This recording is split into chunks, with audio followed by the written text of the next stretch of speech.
राजकीय बातम्या।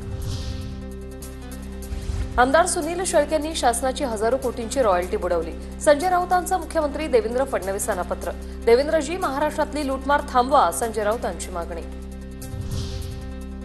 आरोप करणं संजय राऊतांचा नेहमीचा उद्योग। चर्चेत राहण्यासाठी राऊतांनी फडणवीसांना पत्र लिहिलेलं आहे। सुनील शेळके दोषी आढळल्यास वरिष्ठ नेते कारवाई करतील, अमोल मिटकरींची प्रतिक्रिया। सत्तेत असणाऱ्याला लुटण्याची पूर्ण मुभा, जो सरकार के साथ है वो सेफ है, विजय वडेट्टीवार यांची शेळकेंवर टीका। कुणाची युती अयुती झाली पाहिजे यासाठी राजकारण करत नाही, मुख्यमंत्री देवेंद्र फडणवीस यांचा ठाकरे बंधूंवर निशाणा।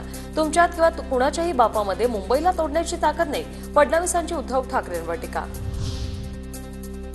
बॉम्बे स्कॉटिशमध्ये शिकून भारतीय भाषांना विरोध होतो, मुख्यमंत्री फडणवीसांची आदित्य आणि अमित ठाकरेंवरून टीका।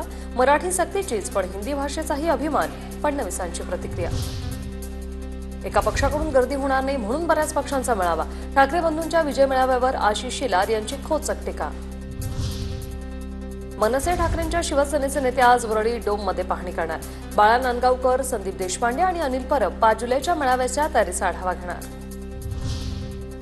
पालिका निवडणुकीत फायदा उठवता येईल का असा विचार असेल, विजयोत्सव साजरा करून वातावरण निर्मिती करायची असेल, ठाकरे बंधूंच्या विजयी मेळाव्यावर अजित पवारांची प्रतिक्रिया।